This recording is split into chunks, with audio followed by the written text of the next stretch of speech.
Hello, everyone, and welcome to another edition of the Richard Lewis Show. I'm obviously Richard Lewis. Wouldn't be much of a fucking show if I wasn't on it. But with me this week, much like last time, we've just got Sam. He's just chilling, the floating ephemeral voice. How are you doing, mate? You've been a bit under the weather, haven't you? Yeah, I'm a bit better today, though. I was just a bit early essay. I had to sleep all day. Yeah? Feeling refurbished. You say it like you don't do that every day, mate. Yeah, that's what I do, mate. Just have a sleep. Just have a sleep. Why not? So, I mean, it's I wouldn't care as well. What a ridiculous week of esports news. Just like so much to even attempt to try and fit into like an hour or whatever. And again, this podcast is primarily aimed to be audio. We've got it upload. We've got iTunes coming, haven't we? Did we do that? Just waiting for it to be approved. Shouldn't take long. Usually takes like a couple of days. And then we're going to put our entire archive on there, which will include Trash Talk, I Hate It Here, First Blood, I Hate It Here, even and the old Richard Lewis shows. Yeah. The very first podcast-only Richard Lewis shows. We'll get everything on there, and you can just listen to it while you're at work or contemplating your wretched life, much like I do. So I guess we should start. I mean, I don't even really know where to begin. A lot of people will probably be watching this thinking that I'm going to talk about the Renegades bans. So just for CSGO enthusiasts, there were some huge League of Legends bans handed out where entire teams were told they wouldn't be competing in the league. And one of these teams was Renegades, who people will obviously know from their Australian CSGO squad. And it's a permanent ban for their co-owner, Chris Badawi. And like I say, the Renegades have been given 10 days to sell the slot. And usually I disagree with Riot, as you know, Sam. I mean, we've dedicated entire shows and a large part of my journalistic career to pointing out the hypocrisy and flaws of Riot and their, frankly, cultish nature as a company. I mean, I've never shut up about that. I've been the lone voice that talks about it. I find it very interesting that people are like, yeah, but I mean, Riot can do no wrong, so you're just an idiot. But now that this has happened, they're like, oh my God, Riot are out of control. It needs to be. What have I been telling you? But actually, on this instance, Sam, I'm inclined to agree with the bans. I think the system's broken, you know? That's what's putting me on edge. The fact that they're judged during execution is what makes me a little angsty about this thing. That just on their decision, a multi-million-dollar, what's the word I'm looking for? Like property can just be thrown away and single-handedly destroyed. Yeah, and I can understand the frustrations. I mean, as it is, I don't think Renegades are going to have any trouble selling. And I think the first thing that needs to be framed here is this idea that, they're being forced to sell. Newsflash to everybody that maybe didn't even know this. Renegades have been trying to sell for a long, long time. I mean, they've had multiple talks with multiple interested parties. The reason you have an LCS slot is to, eventually sell it, right? For a lot of these new organizations. For established multi-gaming organizations, obviously it's a great way to bring in sponsors and money, and that's why a league slot has been so desirable, and this is why Riot want a franchise, because it's like the fucking Wild West. You've got people who create challenger teams solely for the purpose of farming an LCS slot so they can sell that LCS slot for upwards of $1 million. I think the least that the slot is sold for is something in the region of 650, 700,000. Around there, yeah. That's what I thought. So that's the lowest that it's ever gone for. Do you think it's going to be easy to sell, though? Because at the same time, it's a saturated market, right? I would say it's a done deal. I mean, whether or not they get full market value because of the 10-day issue, but I don't. 3 teams, right? Yeah, but I mean, remember, with the Renegade slot comes the Renegade's assets. So that they get the player contracts, they get the CSGO team, obviously, you'll be embroiled in any deal because they'll sell the whole thing. You think so? They're not going to keep on to it? Nah, I think you would want to sell the whole brand at this point, because why even deal with the aftermath of not having an LCS slot, having one of your co-owners banned, becoming a toxic asset? Let's not forget as well that their principal sponsor, Alpha Draft, they've been shutting shop very slowly. I mean, I don't even think they've renewed Thorin's deal, have they? I don't know. So I didn't leave by the numbers because of any monetary issues. They've always paid me and paid me in an expedient fashion. But I mean, again, my understanding on the grapevine is obviously with the fantasy drafting situation being the way it is in America, they're out, they're done, they're donezo.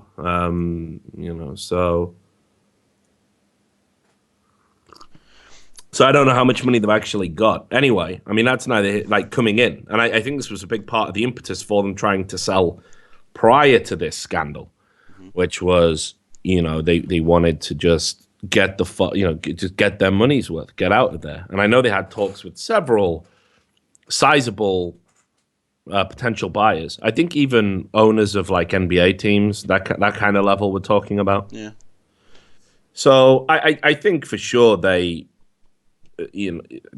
obviously gonna sell the whole thing. I think it's got more value. I think if you just sell the LCS slot and not the CS:GO team, which is obviously an E-League, I think if you do, I think if you hold on to that, I don't think that has a lot of value in and of itself, especially given how hard it's going to be to sort of bounce back from this reputation-wise. And this is the specifics that reputation-wise, it wouldn't be an issue. Like collusion, again, like I just want to say, like while I think it's very important that any competition has integrity and is believable, and outcomes shouldn't be altered in any way, shape, or form, whether it's through dubious player trades or match fixing, I will say I am less concerned with that than I am with, say, something like player welfare. And the player welfare stuff will definitely stick, I mean, that's definitely the bigger part of it for me.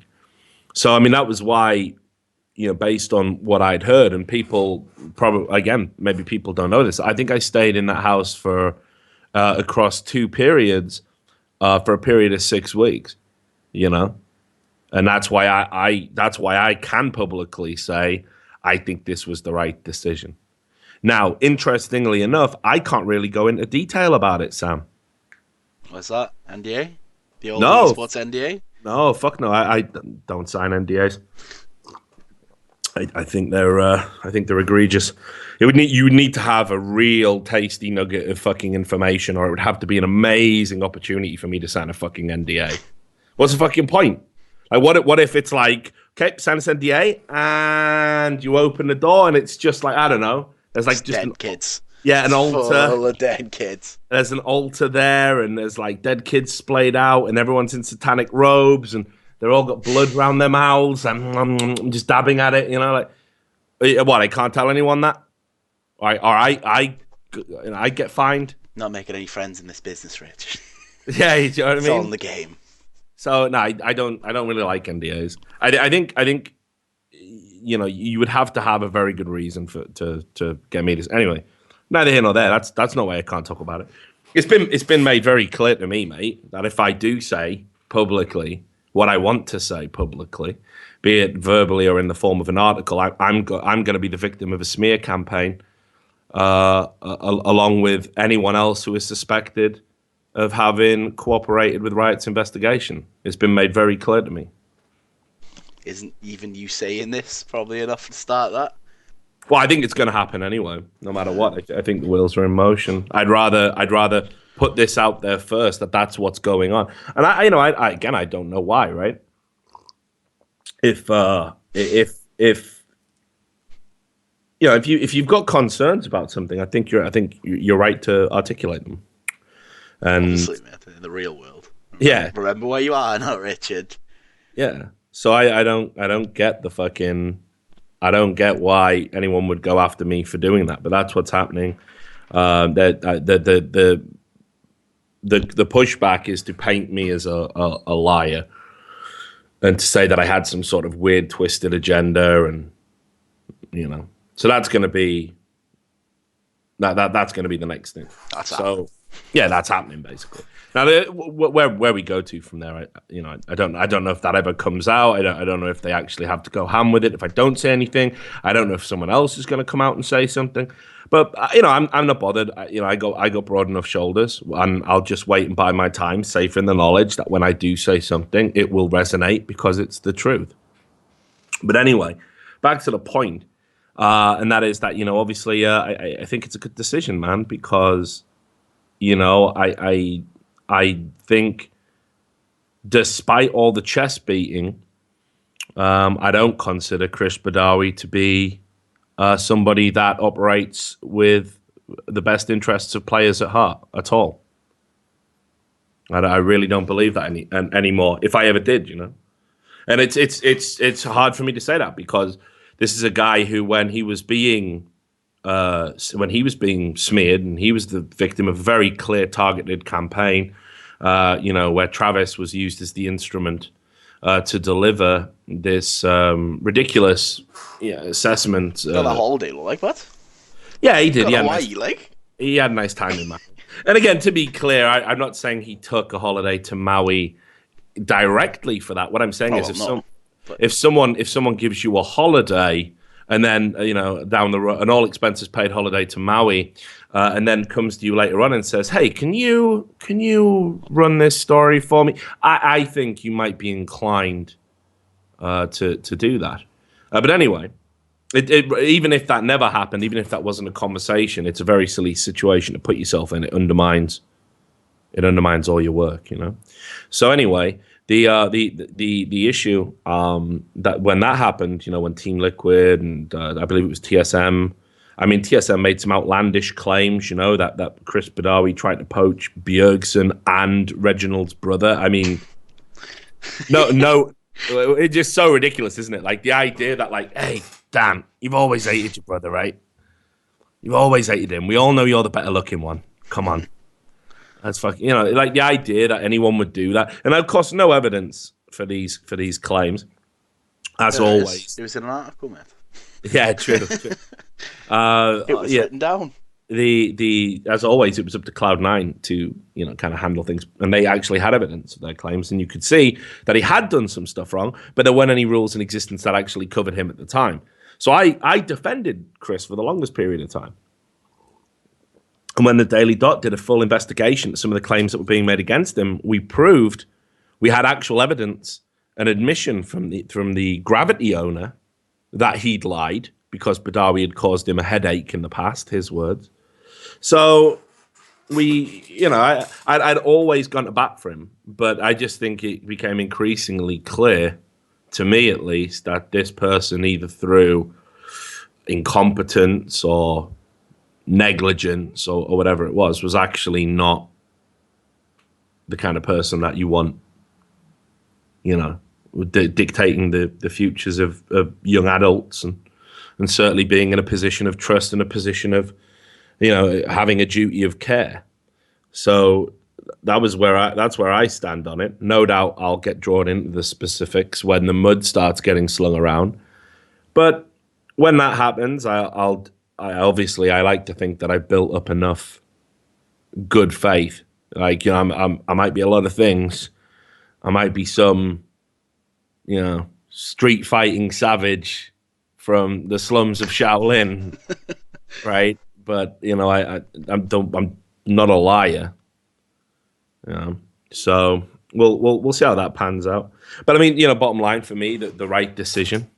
I feel almost sorry for the collateral damage. I think I would say that I don't know if Monty necessarily deserves to be banned based on my understanding about what happened. Yeah, but it's the setup of the team, it doesn't seem very well. I'm not going to say not fair, but I'm going to say it's not exactly the first line of defense as Monty, is he? Yeah. So Monty, as far as I'm aware, had actually had very little to do with the team. Oh yeah, he's the face of the team, right? Yeah, but he's been in Korea the entire time. Yeah, that's what I mean. He's just like So it was fairly, the whole thing is ridiculous. But I'm going to stand by what I said publicly, and that is that it was the right decision to make. I think most industry people as well that have the a greater understanding about what was going on behind the scenes. I think that would be the general consensus among those people. But of course, watch this space. There's people digging into me, wanting to prove that I had some agenda, and I was gonna lie, because I'm a bad guy all of a sudden when it comes to player welfare, right? Must have single-handedly done more for player rights than probably anyone currently involved in esports. But okay, I believe that. So anyway, that's like kind of shook the earth, and the LCS is going to kind of, find these new buyers and these new teams. A lot of speculation. Envious is going to get in. Saw Hastro tweeting about that. Yeah. Optic have cut too. Yeah. Another heart in the ring. Yeah, well, Hex has definitely got the money, but it'll be fucking expensive for sure. Mm-hmm. But so the other thing that happened to me this week, other than having to be very careful about not getting smeared to death, I got asked to join the Esports Hall of Fame voting panel. At first, that sounds so crazy. Let me tell you, I don't know if I'm like hitting new and parallel levels of narcissism. You can tell me, but when I got approached, because it's an ESL kind of run thing. An ESL approached me and they said, Richard, we've got this Esports Hall of Fame coming up. And I was like, oh, bloody hell, guys. I suppose, what an honor. And they're like, no, we just want you to be on the voting panel, dude. All right. Yeah, cool.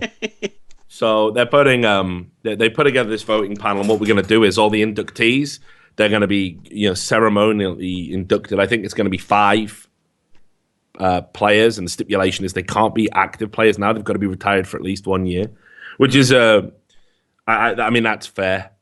Although in esports, retirement means nothing. Like, just lately, I've seen all these like ex-pros like trying to crawl out the woodwork. Like, what's that, $1 million? Get me in. Like, just fucking. Can I get some of this? No, you had your fucking time. I'll coach you. All right, fine. You were fucking hot shit. And I gotta say, like, I see all these old pros coming back, and I'm like, really, what can you fucking offer as a coach?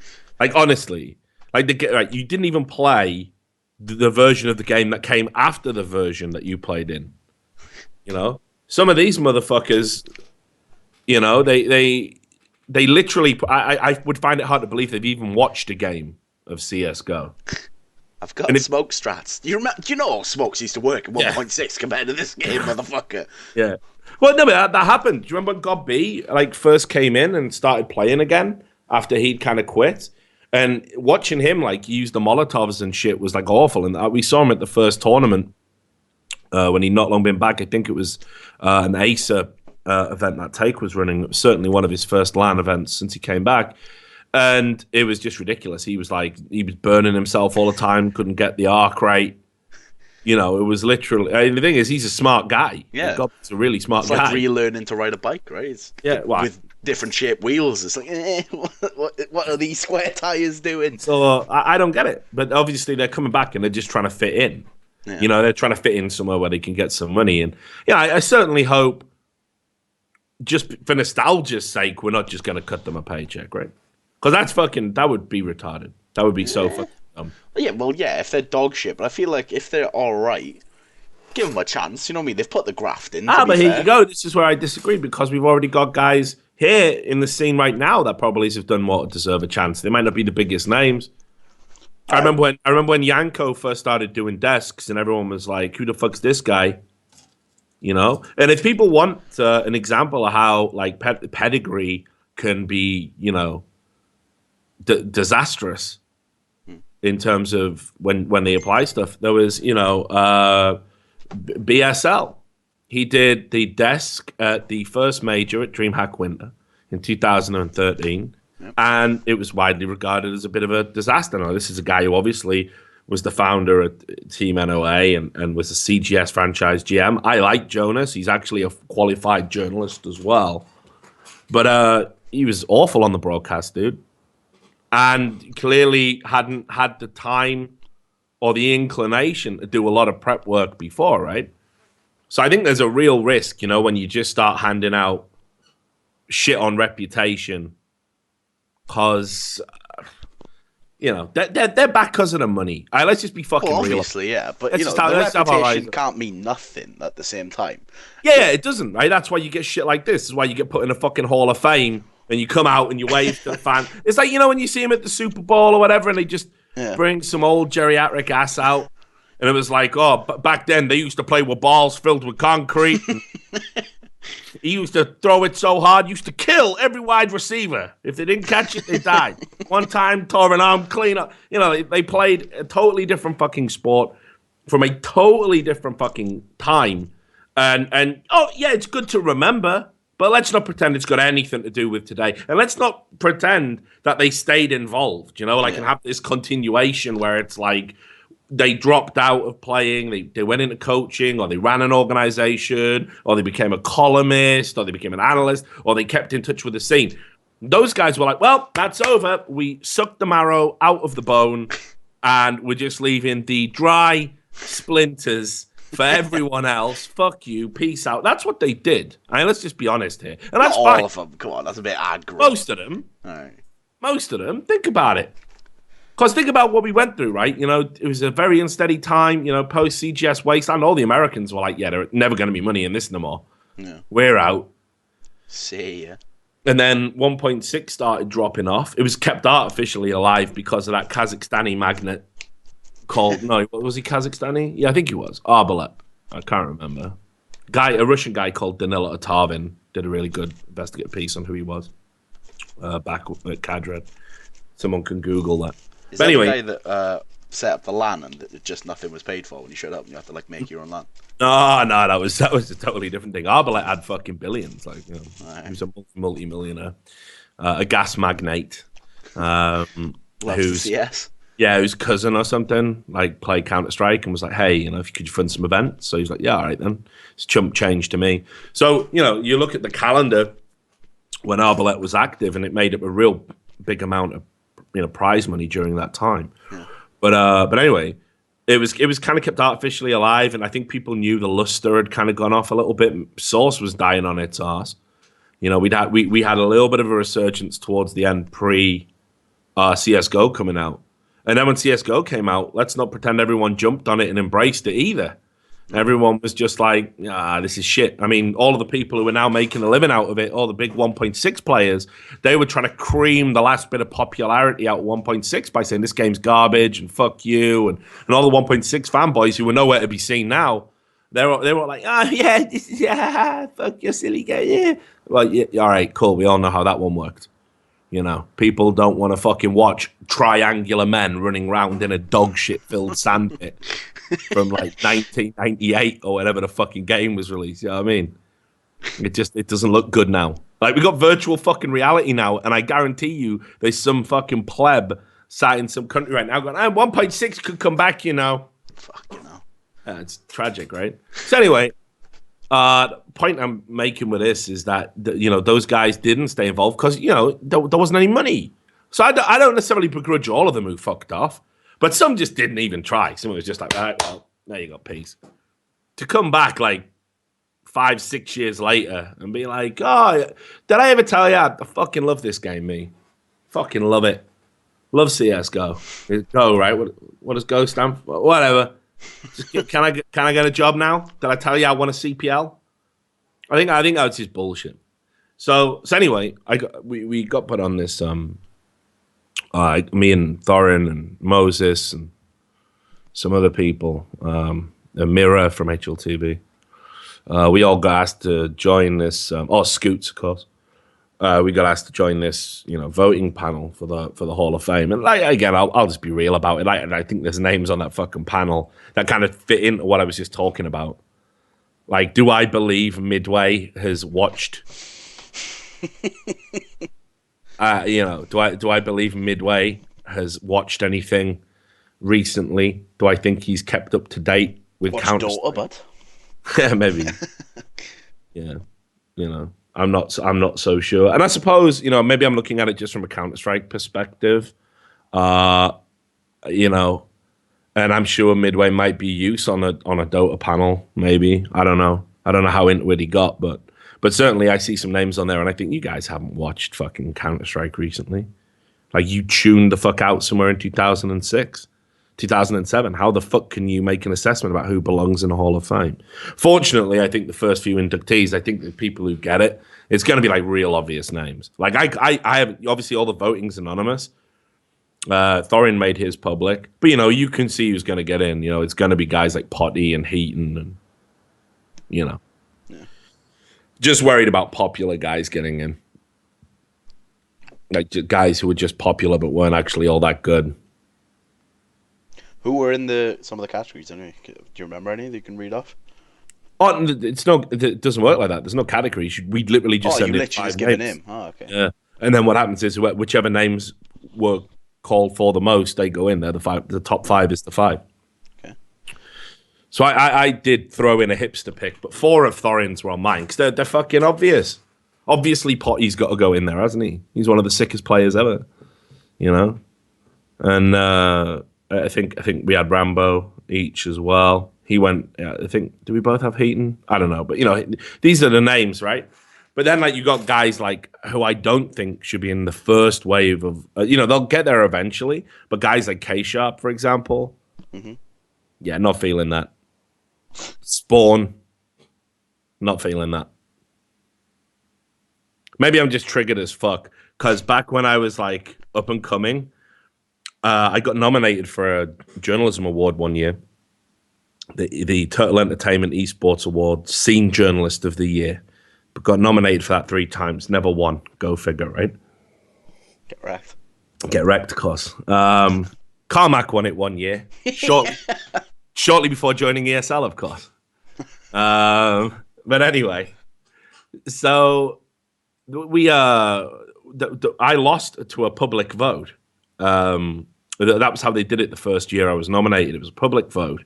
And the winning article was written by some German guy, I think.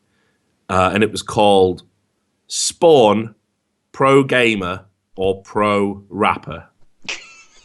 Right? And that's not just a stereotype because he's black. The guy wrote an article called Spawn, Pro Gamer or Pro Rapper. He never met Spawn. Certainly didn't interview him for the article. And what he'd heard was that Spawn had like recording equipment or something and was going to record his own like little single to release. And because he'd heard this little tidbit of information, he just wrote 750 words saying how great it was. That Spawn, like, just going on fucking Fruit. I bet he didn't even hear that, though, did he? I bet all he heard was K-Sharp Spot Mike must be a rapper then. That's going on. That's going up. Yeah, it was just stupid, So Spawn, Pro Gamer or Pro Rapper, and of course, because it had the name Spawn in the title, that was that. It won the vote, right? Because it's about Spawn. He was a popular player. So yeah, Spawn. Sorry, I said K-Sharp. Yeah. No, it wasn't even going to correct you. Not even going to correct you at this point. So maybe I'm just mad triggered about it. But I wouldn't put him in my first wave either. So fuck him. Right. Sad girl for no reason. Yeah, no, I actually like him. Cool guy. I think we've had a couple of conversations. Seems pretty cool. But not in the Hall of Fame for me. So we've been doing that. I gotta say, man. So we did this podcast thing last week. Yep. We talked about a few things on it. We talked about 2 things. And it's like I'm prescient, like I can divine the future. Like my beautiful bald head is a crystal ball. All right. Because we said 2 things and they've both come to pass. So let's do the first. Summit. Right? Man. That dude, I gotta ask you, like, did you watch it live? Yeah, obviously, of course I did. I ain't missing that, am I? Come on, bro. Like, on a scale of 1 to wow, abso-fucking-lutely shit, where was that fucking running through the fire? I've never seen anything like that. I've been watching Counter-Strike for like a decade, The thing is, he's looking at the fire when he gets the kill. It's not like he's like... It's his own Molotov. Yeah. It's not like he's high-fiving. It's like, oh, whoopsies. He's just straight sees it. Just, I'll be having a walk. Maybe he had a god beam here. How big's this bloody fire? just seems so ridiculous to me. Like, there wasn't even any impetus to run through it. There just wasn't even any. Yeah, it's not like he needed the time. No, he didn't need it at all. So it was just ridiculous. I literally couldn't believe it. Easily one of the worst things I've ever seen, right? Now, you remember on the last podcast we said, like, it doesn't matter how Summit will play. All of his fans will come out and say that he did a good job. All of them.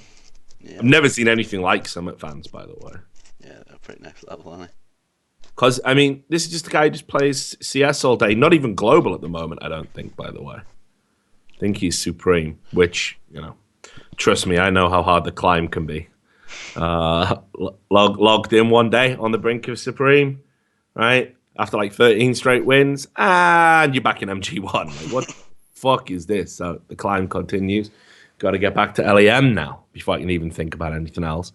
And the you know, he just plays all day and he plays pugs all day. Now, if people can't realize the level that goes into being a pro player, like you have to know everything. It's not even just about having good aim, right? It's about having a good brain, being able to communicate, being able to handle pressure, being able to use synchronized grenades, having the right spacing when people are pushing, you know, being able to read your opponents, like, you know, so if your in-game leader calls something bad and you get that feeling and you're like, actually, no, I need to do that. All of this shit. The amount of useless knowledge, I mean, it's useful, obviously, for winning Counter-Strike games, but in general, like in real terms, obviously, it's useful. But, you know, the amount that the average professional player has in his head is unbelievable. And you don't pick it up in pugs. You do not learn it in pugs, right? So the idea that this guy was going to come into a pro team and do well was ludicrous from the get-go. It was fucking stupid from the get-go. Anybody who believed that is an idiot. It was never going to happen. But there was this weight of expectation, and Summit fans painted themselves in a corner. And actually, I'll be honest, Summit himself painted himself in a fucking corner, because you can't keep, right, just stick to what you do. You're an entertainer. You're obviously popular. You're good at it, right? Just stick to that. You entertain through the medium of Counter-Strike. Brilliant. But he's always chiming in, isn't he? Always chiming in. I might go pro, I might go. Yeah, but I mean, not even that. Like, he also talks about other pro players and their performances and things in game, and then like you say, keeps saying, "Yeah, I might go pro. I had some offers from some big teams." Well, they dodged a fucking bullet, didn't they? Which I made the joke on Twitter, which is more than that cunt did all event, because he was just getting wrecked. And we'll come with his stats. I've got him. I came prepared.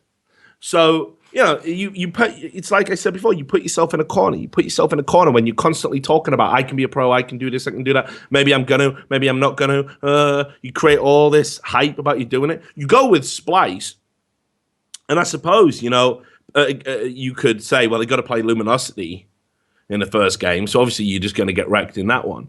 But then people will go, and then they have to play CLG, who could be the #1 team in America. Guys, Splice have beat CLG at LAN. Like, they did that to qualify for the major. So let's not fucking pretend that it's not within Splice's capabilities, because they did it, right? So all these excuses that came out, all these excuses.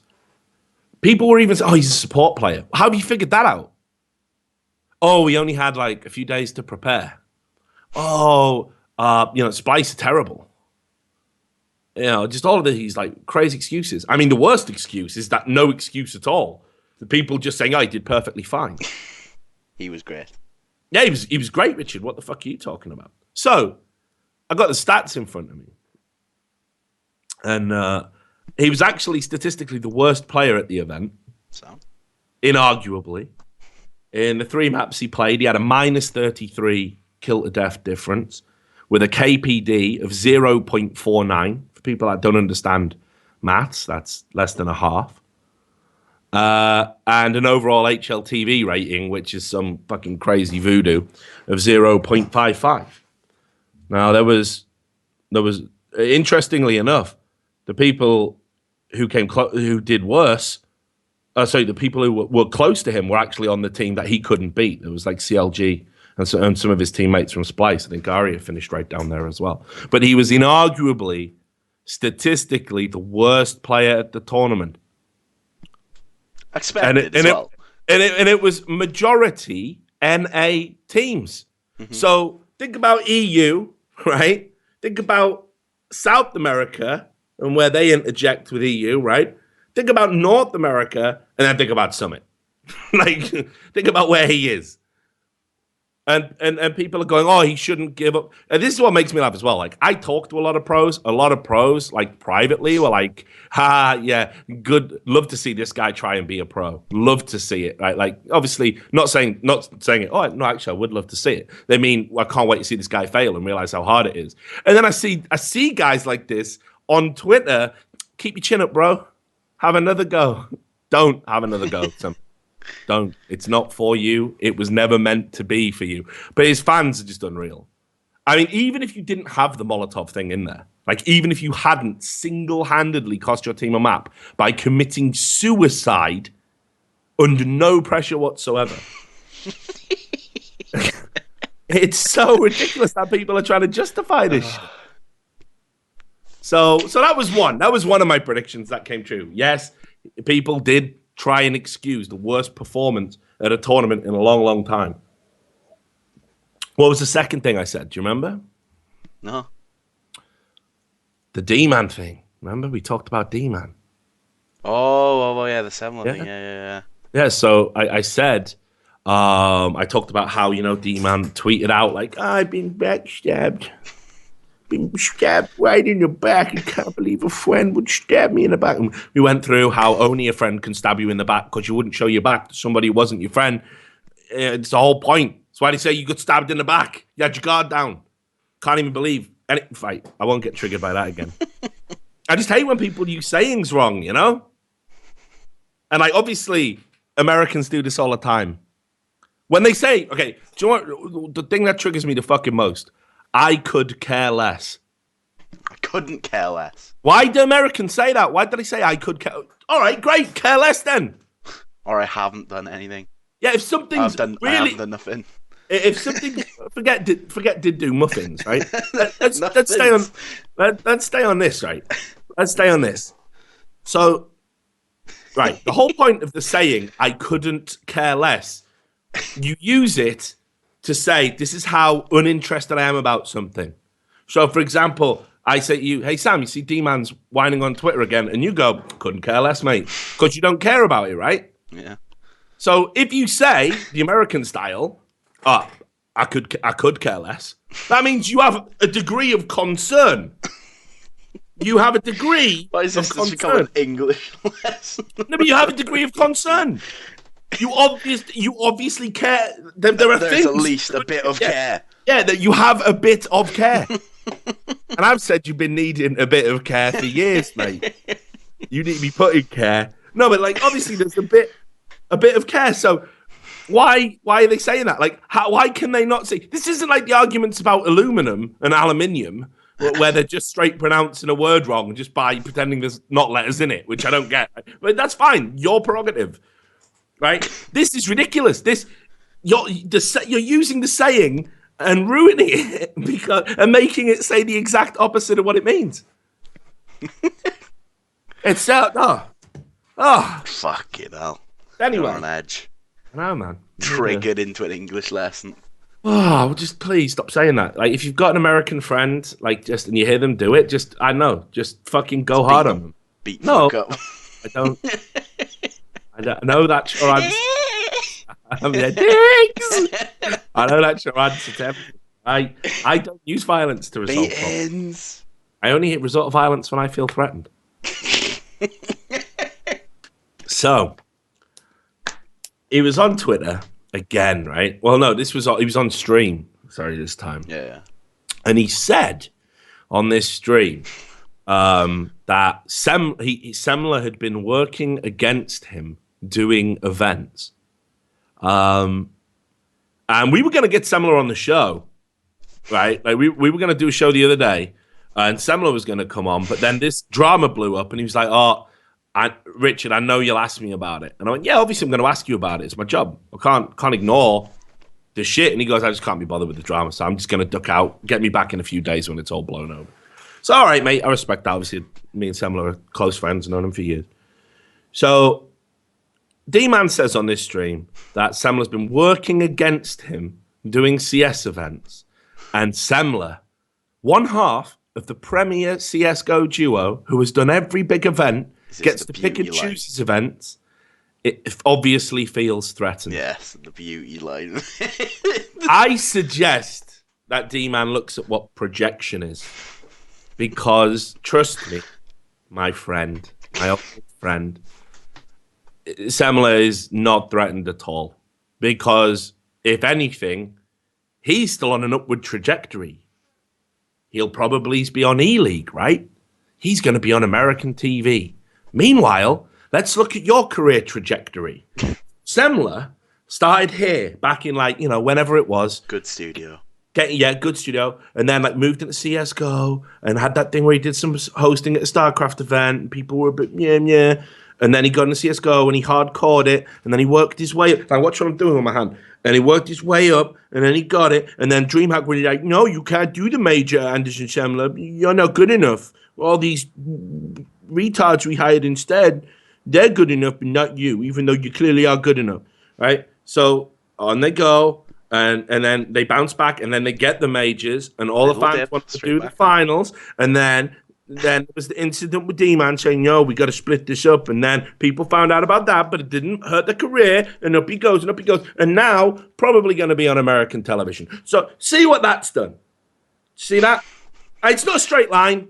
Some wobbles. But if you drew a straight line between the 2 points, it would be upward trajectory. It would be an upward trajectory. Is the point? Shall we do a similar exercise for D-Man? Start a bit higher, mate.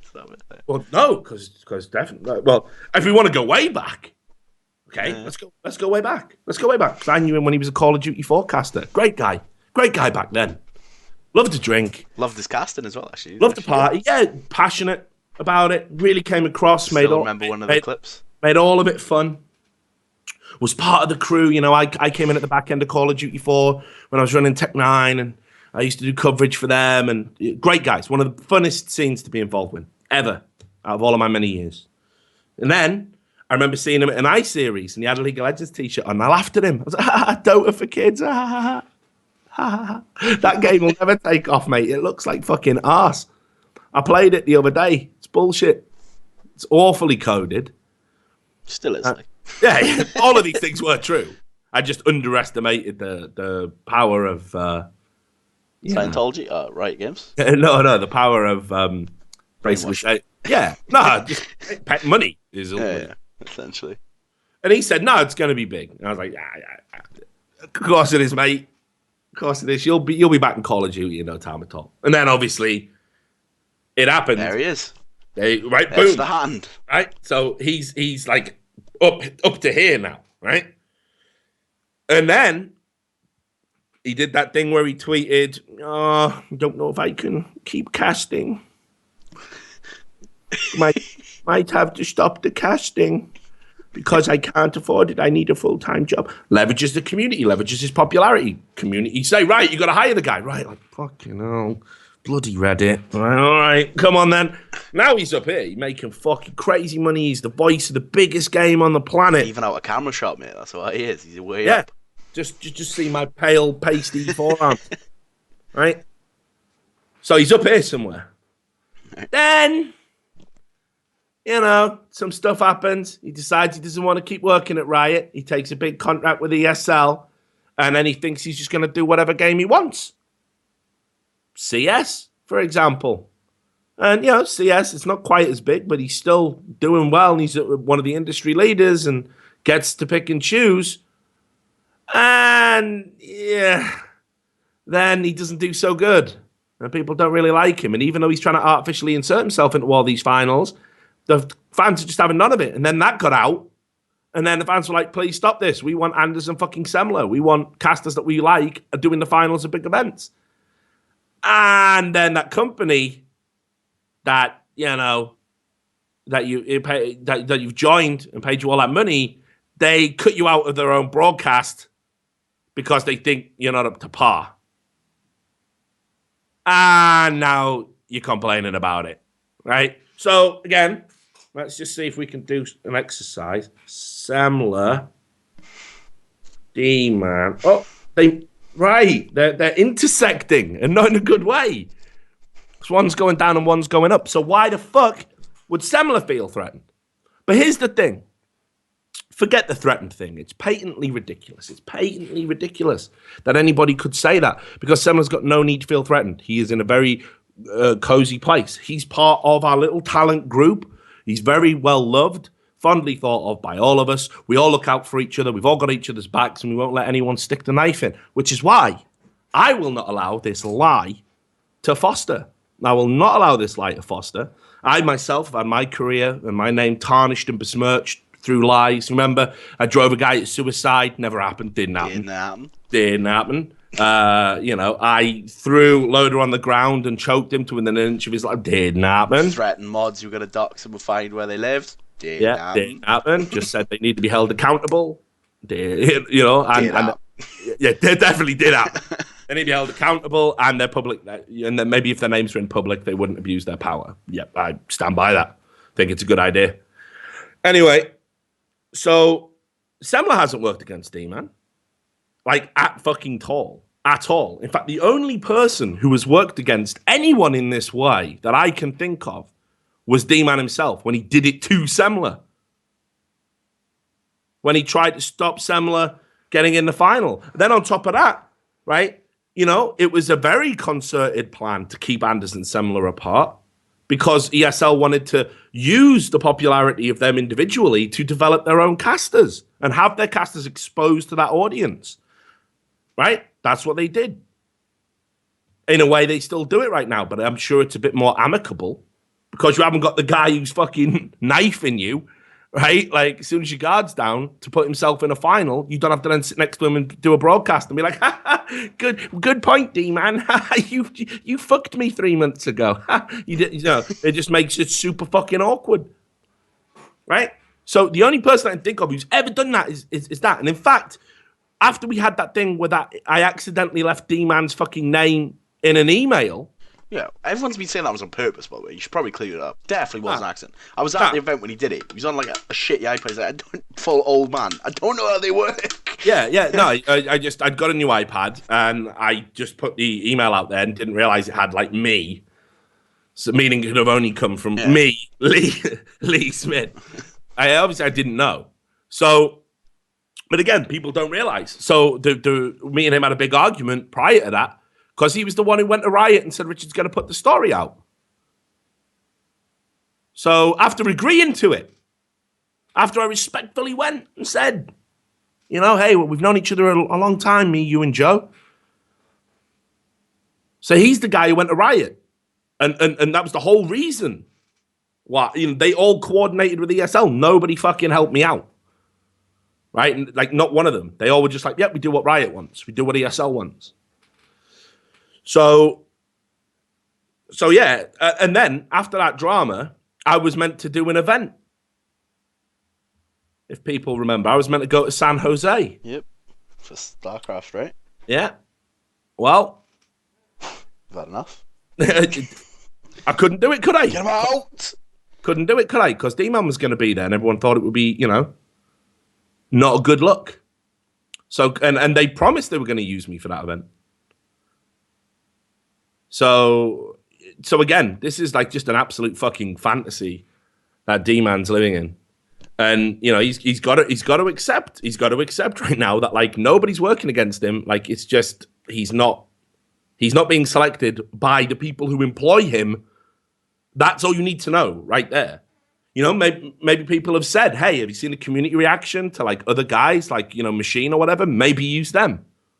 That's not saying I won't do this event if D-Man's there. That's just saying, hey, there's better people. Meritocracy, right? It's got to fucking count for something. So I just couldn't fucking believe this drama.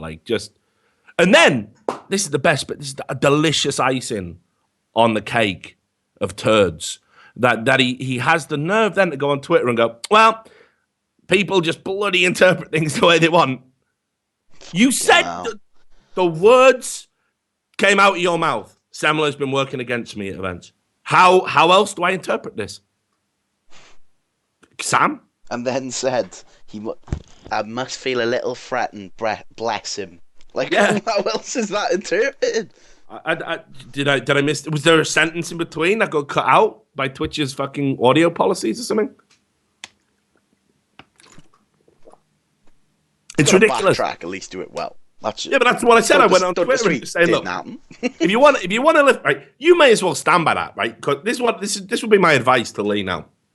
Like, if you're going to come out and say shit like that, you got to stand by that statement. There's no backpedaling. There's no saying people misinterpreted it. You have to go ham. You have to go all in at that point, whether it's true or not. Right? You've got to fucking say that Semmler's actually been undermining me secretly, privately, for years. He's a piece of shit. You got to fucking actually stand by it. But you can't just go. You can't say that. He feels threatened. Bless him. What do you mean? What do you mean I'm saying shit about Semmler? So I just couldn't believe it, man. I think we can all safely say at this point, like, his future lies away from Counter-Strike. There's new Call of Duties coming out, new Battlefields and shit. Like, Legends FPS. Yeah, Riot are making an FPS game. You know, like, he'll have other opportunities. He's not bad at what he does, but in terms of understanding the CS community and what they want and understanding his fellow CS talent and how we operate, it's just never been a good fit. Because honestly, like, the level that the League of Legends casters were on, it warped their fucking perspective. I mean, apart from, you know, good old base Joe Miller, who just hasn't changed at all. You know, as long as he can smash in 10 pints and fuck it, you know what I mean? Like, he just hasn't changed at all, right? Yeah. So, yeah, it just seems to me like, you know, it's obviously going to be a culture shock because he was just living this life, you know, where it's like, I'm the voice of the biggest game on the planet, you know, 250,000 Twitter followers or whatever he's got. Everyone just artificially massaging that ego. And this is the thing. It's what it all boils down to, man. You got to stay fucking grounded. You got to realize, like, what it is we do for a living. And, you know, expect things to be done right. Expect things to be done properly. Expect to get what you're owed and what you're due. But as soon as you start pulling the fucking Rolling Stone shit, Led Zeppelin shit, demanding a bowl of brown M&Ms, you fucking lost your mind. You know? And I guess it's just a shock for him to be not selected for an event because in his world, you know, he's still the best, right? He's still the king. So I thought that was just, like, again, just interesting how we picked it. Because, yeah, massively unprofessional as well. I mean, obviously, ESL, they hire Semmler. He's an ESL employee. Do you know what I mean? Yeah. I don't get why no one calls him out about it. So I just can't stop. Seems so childish as well. Like, yeah, I know. What is this? Literally just because he's not saying it on stream, hoping that I hope nobody sees this and doesn't get posted. This is what he wanted. Obviously, He's not retarded. He knows exactly what happens when he says it in a public platform. Yeah. Well, obviously it's gonna come out. It's gonna come out. You know, like, you can't be tweeting all day. Hey, gonna be on stream. Come watch me on stream. Then you stream and you say things on that stream and then go, bloody hell, that got out. This bloody hell. How's this leaked? Bloody hell. It's just so stupid. So that was just like, I just thought it was interesting that just a continuation of what I fucking said on the last one just happens again, right? So here's the other big bit of breaking news. Like, obviously, this WESA. Don't do a Jar Jar. Don't do a Jar Jar Binks joke, mate. You're better than that, yeah? Just don't do that. So, already got me triggered. I already told you before the show, so that's me triggered. Yeah, well, look, I mean, people don't know anything about it yet, but I mean, let's just start with how it fucking leaked, right? So, there was a guy who goes on Reddit yesterday, and he says, "Look what I printed, it worked today." Is this guy fucked? Like, is he? You know, is he ticking a fucking box? To be fair, I don't think he's asked if he loses the job. Probably he's like, no, he definitely is, mate. He's deleted the photos and deleted his Reddit account. Oh, okay, maybe he's asked. No, definitely asked. What was the username? Was it just like? I don't know. This is the best thing. No. This is the best thing. This is the best thing, right? So, okay, look what I printed at work today. It's obviously like decking, and it's got like WESA, the World Esports Association. It's got all the logos of these teams that are obviously going to be in it. Na'Vi, Fnatic, G2, usual suspects, right? And it's there, and he's used an account called Craig MC. I shit you not, dude. Oh, He's done this on an account called Craig MC 28. Right, so I'm not a detective, but I'm gonna deduce a few things from this. So these are assumptions just based on that. I'm gonna guess that his first name is Craig. I think that's a safe bet, right? Is that a safe bet? I think so. Okay. I'm gonna also bet, and that there's a good chance he's Scottish, or he likes to, do a bit of MCing. Yeah. Maybe be involved with music. Could be Scottish though, I would say, because Craig Mack, Craig's quite a common Scottish name. Could be Irish. Names. Yeah, Irish could be, but more Scottish, I would probably say. And or he's a grime MC called Craig, MC Craig.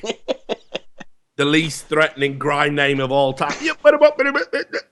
Right. It's Craig, motherfuckers. Yeah. Craig gonna get you. Hyper like a sniper. Right. Anyway. And I'm also gonna guess that he's 28. Yeah, sounds about right, mate. Okay. The 28 one maybe is a bit of a push. Sometimes people decide random numbers, but I'll give you the rest. Should be enough. Right? No. It doesn't end there. Because I had to look on the account, so I wanted to see if he was a troll. It's deleted now. Obviously, it's deleted now, right? Can't think why that might be, right? It's deleted now. But he's a Chelsea fan. Because he was posting in the Chelsea shit all the time. So, right, I've just got this image in my fucking head, right? Of some ginger head, right? Because he's Scottish, so he's obviously ginger. Some ginger haired guy at work, like stitching, or I don't know what the guys who make the deck can do, like stitching away or like printing away, or he's turning a cog on a machine. It's Dress Down Friday, so he's in a Chelsea shirt. And the manager says, "Oh, we got to have a talk with you about something." And he's going to go about what? And he goes, "Oh, you leaked that picture of this on Reddit." And wasn't me. Like, come on, Craig. We need to have a chat, mate. So he's obviously fucking scrambled. I mean, even Thorin went in the thread, right? And instead of just going off about, fucking ESL or whatever, he just said, "Someone is looking to get fired." He is just had enough. Someone is looking to get fired. You have directly, whether intentionally or not, leaked an as yet unannounced deal, which has enormous repercussions for esports. So that guy is fired. He's had enough. And you know what? Like, Craig's done so. I'm hoping Craig sees this. Like, get in touch with us. I'd love to interview Craig, man. Wouldn't you love to get him on the show? Yeah, we'll pay you as well. Now that you're fired, we'll help towards that rent. Yeah, we'll help you out, mate. We'll chip in. We've done it before for people who've been fired in weird circumstances. We did it for that ESGN guy, didn't we? ESGN guy? Yeah. You remember when that ESGN, that big thing, went under? The Hearthstone studio? Oh, yeah. Yeah, we got him some money, I think. Yeah. Because he was fucked. He was done, so yeah. Yeah, well, everyone was done. Fully esports. Yeah, you've been esports, mate. You've had some esports. USML taking a backseat, mate. That is one of the most ridiculous leaks I've ever seen. Who does that? Craig, mate. Fucking Craig. MC Craig, mate. The thing is, as well, though, like, what does he do it for everything? Yeah, like, he posts it every day. This might bang. This might bang. Yeah. Doesn't even know what esports is. Yeah, exactly. This one might bang.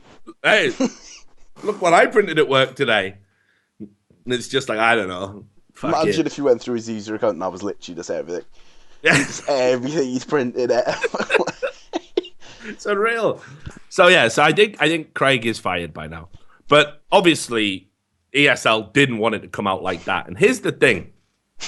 People might remember I did a report at Breitbart. Can't remember how many months ago it was, but that ESL had accidentally sent an email out inviting teams to a meeting in Cologne. And some of the teams on the list were like, what meeting's this? Yeah. And they're like, oh, don't forget about that super secret meeting. Just forget about it. System's bloody broke, sending out wrong. Just nothing there. Even though like the emails were like, tell me what hotels you need and shit. Like, nope, nothing. Just a silly email. So, and on the list of attendees, because obviously the email had everybody that was, going. There was all these teams. So I wonder what the meeting could have been about. Wasn't that just after you leaked the exclusivity leak as well? It wasn't long after. Nah, it was after that. It wasn't that long, right? It was only like. Nah, it must have been. Dude, I leaked the exclusivity thing at the Daily Dot. All right, yeah. So That did happen, yeah. Yeah, Breitbart was after that. So anyway, back to the story. So what do we even know about this WESA, right? All these Reddit detectives have gone out and they've been going fucking ham. I mean, some of these guys should actually just become esports journalists because you'd be better than a lot of the fuckers we've got. And that was like somebody found that it was this new association that had been registered by ESL, and they took a list from Money House, which is like some Swiss website, I think, and the registered company has Ralph Reichart, who's the CEO of ESL, Hitcham Chahine, who is the Dig Life guy and the CEO of NIP. What is this? It's got the manager or CEO, I think, Tulu Sengiz of Mouse Sports, and Sebastian Welshaw, who's the senior vice president at ESL. And this is up there. This was like the front page of Reddit yesterday as well. Like everyone's just gone into it. So it looks to be a world association, right, which has founding members teams in it. And I don't know how you can have teams in it as founder members and it be an association in the way I think of an association. But it explains a lot of things, Na'Vi are in there. I mean, that's not a surprise, right? Like, I've met Zero Gravity. You could shit in a pie. You could take the lid off a pie, I squat one out in it, put the lid back on, right, in front of him, and that fucker would still want a slice. That's how he thinks, right? He loves a slice of the pie. Probably went a bit too far there, right? Yeah, maybe. Whatever. Point is, he does like a slice. Loves a slice, this guy. Loves a fucking slice. So obviously they're involved. And it explains why they left the ECS, right? Because, the Face It League. Mm-hmm. Because obviously, it becomes less important. So I imagine, and again, I tried getting in touch with ESL. Nobody's saying anything. They fired up the WESA Twitter to say there will be no official comment from anybody until Friday. So I imagine several big news outlets know, but it's like embargoed or whatever. But I if I was a guessing guy, I think maybe you fold a league into this somehow. Maybe this becomes the pro league becomes part of this, and it's like an umbrella organization that sits over the league in the same way that the FA presides over the Premier League. Do you know what I mean? Mm-hmm. Which again creates interesting conflicts of interest, because if you're competing in a league and your CEO sits on the board of the association that governs that league, yeah, exactly. I wonder who's going to get favourable treatment should it ever come up. How do you think this is going to operate, though? Do you think it's just going to cover ESL shit, or is it going to be like... I'll be honest, I don't even know what it is right now. I've been digging into it. Yeah. I think it'll be free for all. It would make no sense to call it an association if it was just all about ESL. But I imagine what's going to happen is, in the interests of practicality, the first leagues to sign up to be governed by this body will all be ESL leagues. Yeah. So is that the general idea of like a regular association? Because that's what I thought, right? When I saw an association, what I thought was that I'd check and it'd be like, someone from DreamHack, someone from ESL, someone from Gfinity, someone from MLG, all like oversighting over one big association. Yeah, well, I think that's what it is, and that's then the dream, right? They tweeted out that it's going to give teams a voice, and I'm not quite sure how. Yeah. So obviously, there's a big reveal coming.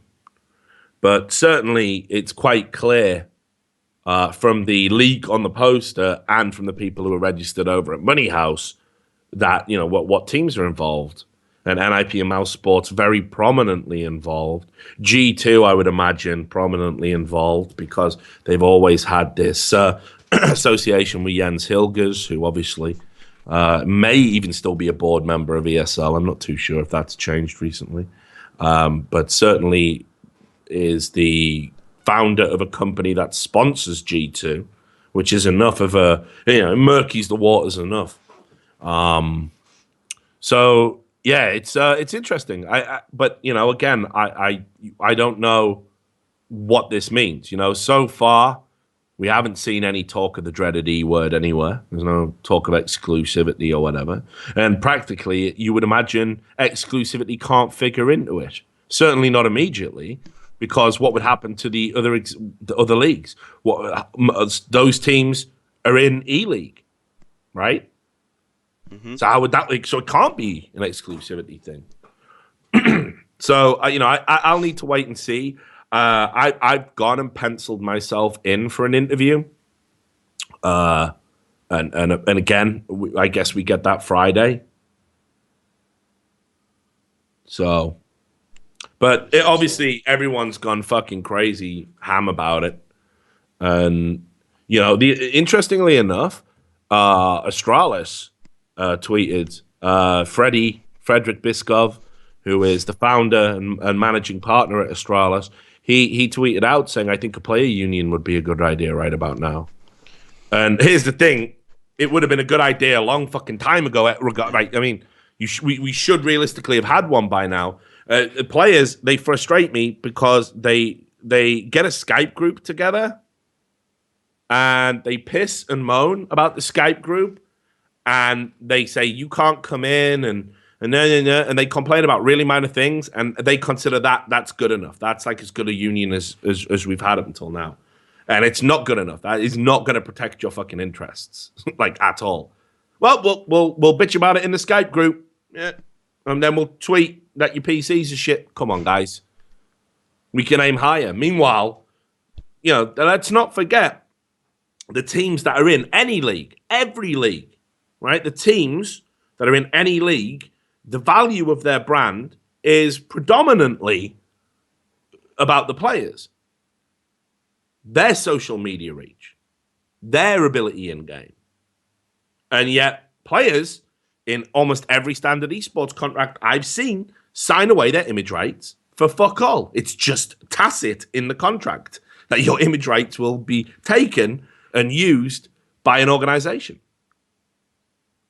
I've told the story before, but I'll repeat it. There was a team. I won't name the team, but again, if you could find this out, they did a peripheral deal where the players, right, each type of peripheral had one of the players on. And they were like on a photo on the box with a little speech bubble coming out and saying, I used to be shit and then I used this mouse and now I am a pro. Look at me. Please buy this mouse.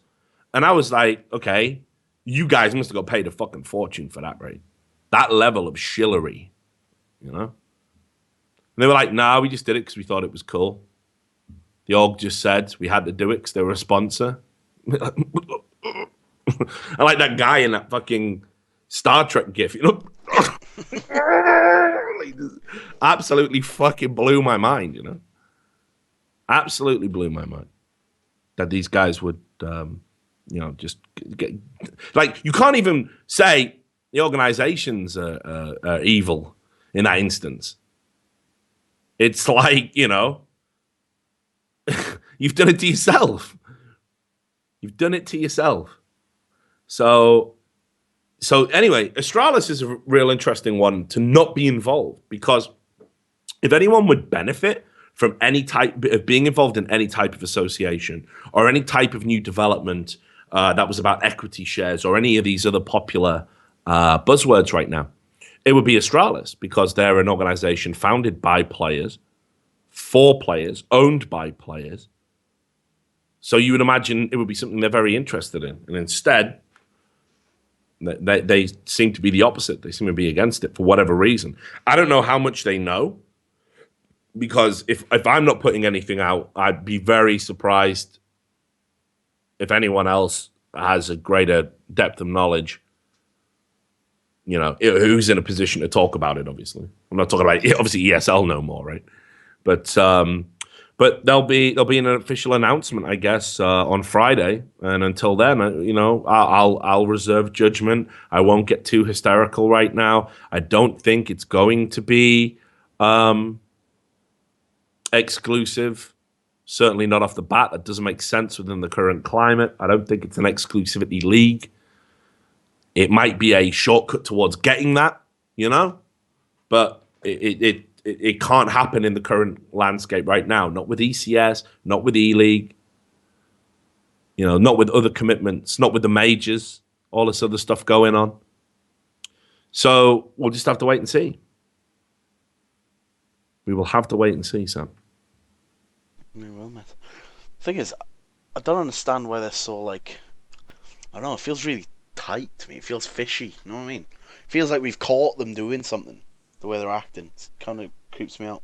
Well, no, I think they're just reacting to a leak. Let's keep in mind, right? Think about all the people who must have known about this. Think about the teams, the players who probably knew. Think about all the NDAs. We talked about NDAs earlier. Think about all the NDAs that must have got signed. Yeah, true. And nobody's leaked anything. And then we're about to announce, right? Get the finals out the way, the fucking Pro League finals, and then we'll do a big announcement. And Craig. And Dick by Craig. And Craig. Hey guys, look what I've made. Do you know what I mean? Can you imagine as well, Craig, if it was there was some sort of mad, resurgent underground Nazi organization, and we're like, okay, man, we're right, we got to be on point. Yeah, we're gonna seize the state. We're gonna take over the government. We're gonna bring back the swastika. Seriously, we got to get that flag.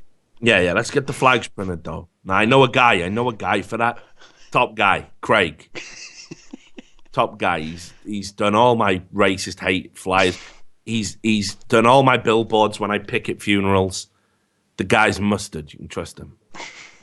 So he's like, oh, what we got, guys? Red, black. Oh, I see. Okay, yeah, no problem.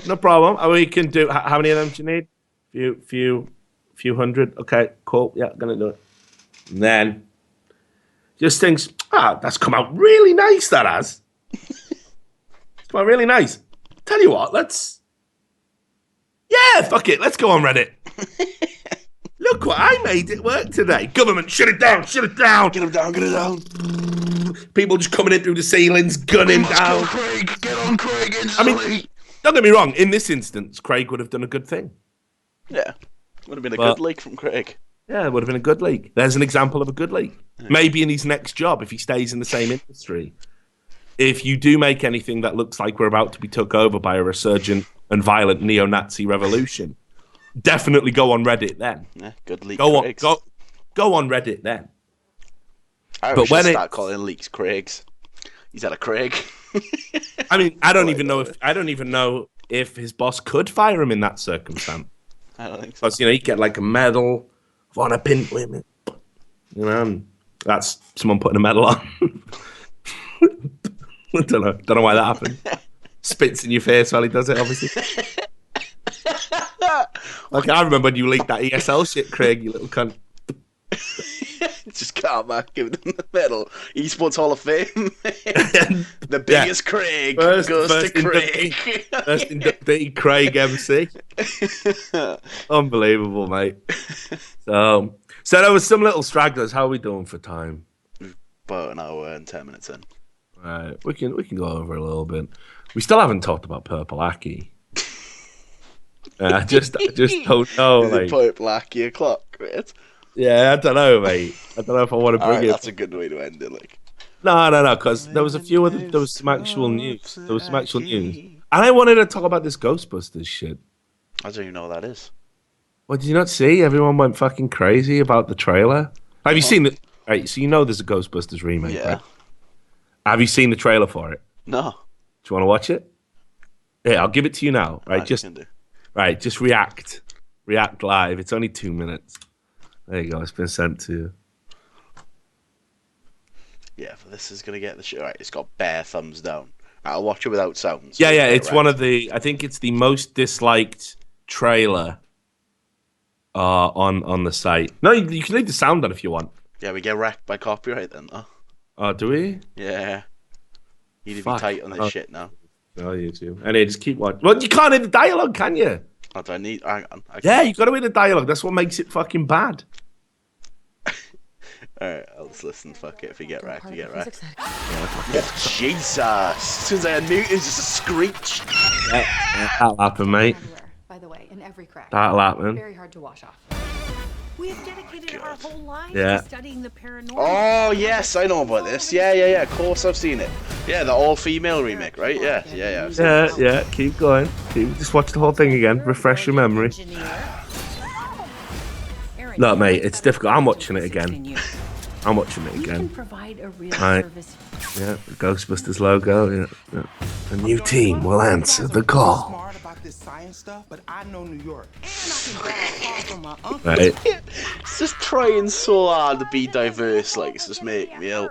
Well, I don't even mind. That's not the thing I find the worst about it. Like, so the opening bit with the fucking ghost, like projectile vomiting. Yeah. That's just a rehash of the original joke anyway, from the original film with the library. Right. Then, you know, they all.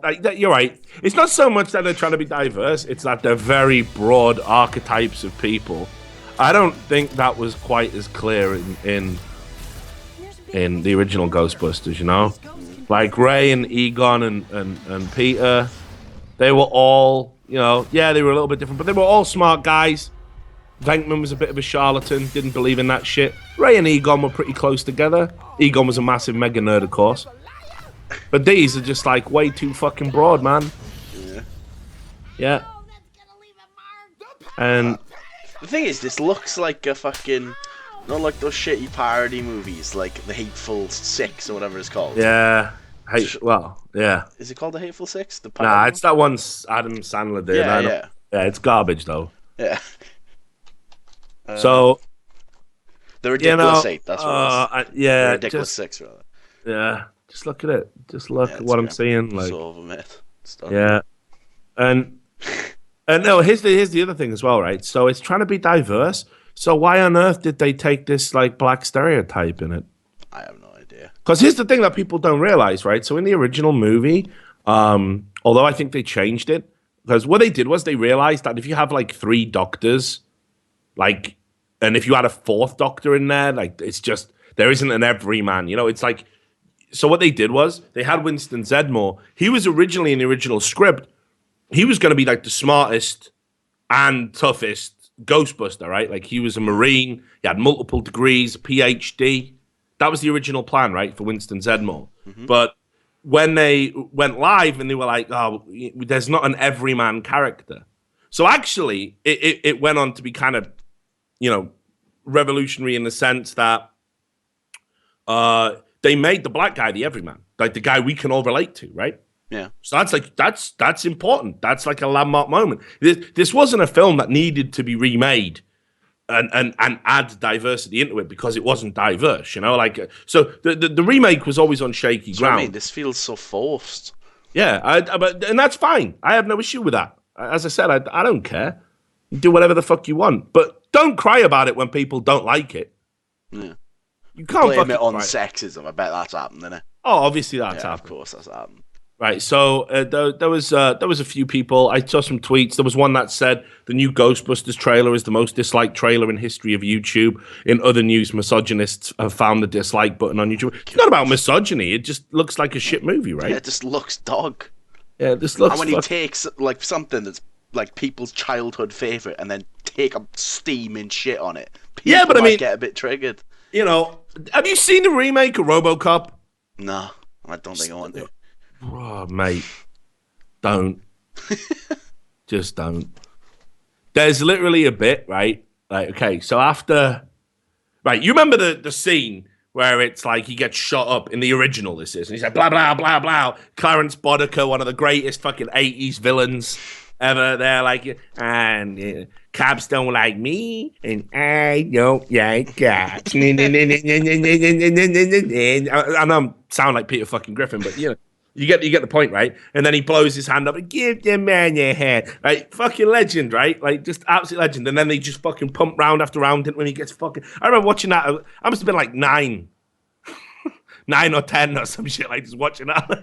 Just watching this guy, blah, blah, blah, blah. It weren't just like the Westerns where it's like a little bit of blood, like, through a shirt, right? This guy, bits flying off, giblets coming out with unfucking real. He gets fucking wrecked. Anyway, they turn up, they fucking scoop him up. He's there, he's got tubes, he's been incubated. They've put the paddles on him. He's got fucking no arm. They literally just shot his arm off.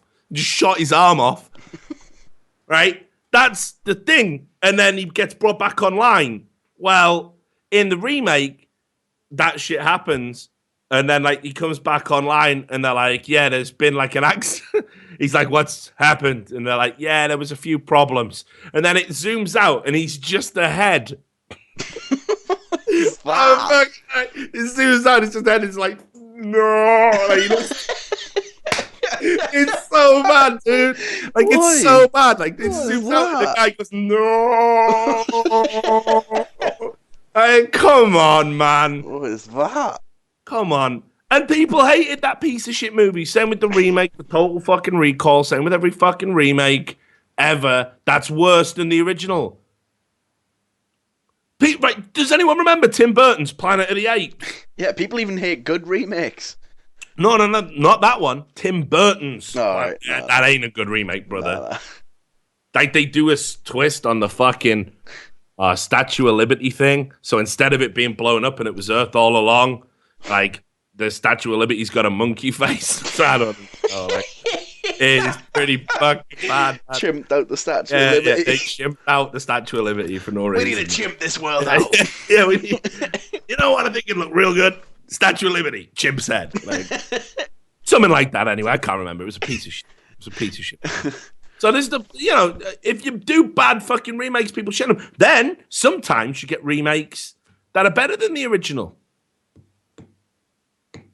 They happen. I can't think of one. I'm trying to think as well. No, come on, right? Fuck this. Google Assist, right? There has to be, dude. I know there is. 10 movie remakes that are much better than the original. There you go. Invasion of the Body Snatchers, 1978 or some shit. Yeah, that was better than the original. You know, that was good. The Thing? Thing was a remake of the Thing from Another World in the 50s, so that's good.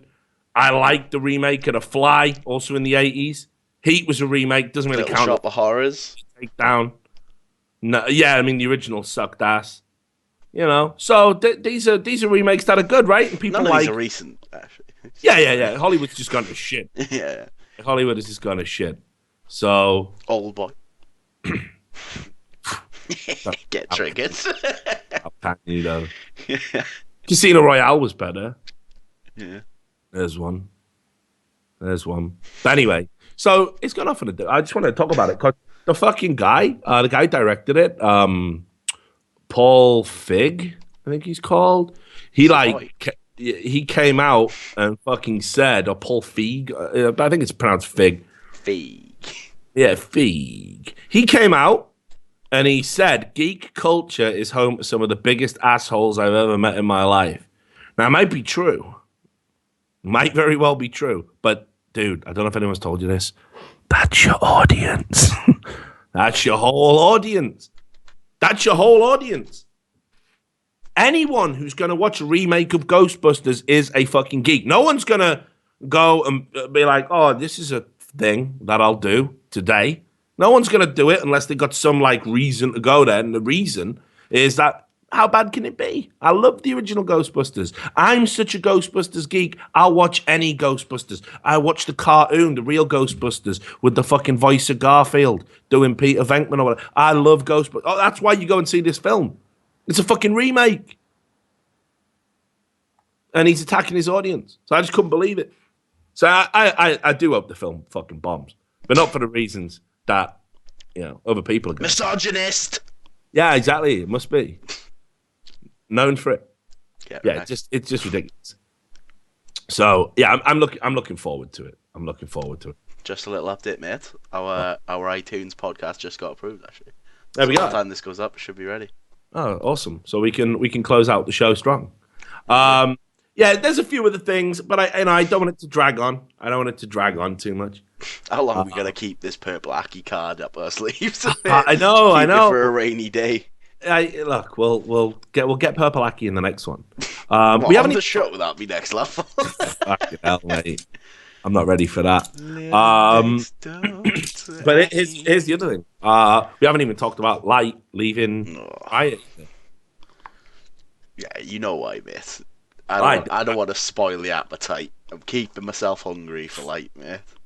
Okay, cool. So we'll have to do another one of these. So it's just me and you, I guess, again. But here's the thing. So just for future guests that we've got lined up, we're still trying to get Steele to come on. Don't know what's going on with his schedule. I don't know if he's been traveling or whatever. We've got Shinobi. He's going to come on. We might have already broadcast the show by the time you see this VOD. So that's Shinobi, formerly of Complexity. And people might be like, that's not very interesting. I reckon that'll be an interesting show. We got Mo lined up. And DDK. Big, right? Yeah. DDK's not done interviews like that before. Just had a heart palp. I will get through it. All right, man. Yeah, I've had 2 monsters at the show with little heart palp. Keep me awake. Just letting you know you can die at any time. That'd be a great way to close out the show. Right? Imagine a never-ending show, just 4 hours. Turn it off. Turn it off, my chest. Turn it off. Couldn't help me, mate. If I was dying, mate, the first thing I'd do is upload the video mid-heart attack. I have to be up there. This is one last thing. Show people how I died. Making purple Aki jokes. Yeah. I died because I'm massively overweight. Because I'm obese and drunk 2 energy drinks. So yeah, I guess we'll kill it there. But we got some good guests coming. We'll broadcast the guest shows live. We won't do this live. Nah. Just who the fuck would want to tune in for that? So until the next time, when we do come back, like I say, we'll have Shinobi. Hopefully, we'll be talking about some stuff. I might ask him. Maybe we do the Purple Aki show. Maybe do the Purple Aki thing when Shinobi's on. Mint. Why not? Right? Yeah. Anything. Sure, Josh will love that, but yeah. So anyway, thanks a lot for watching. We'll see you on the next episode of the Richard Lewis Show. Goodbye. Rest in peace, Easy.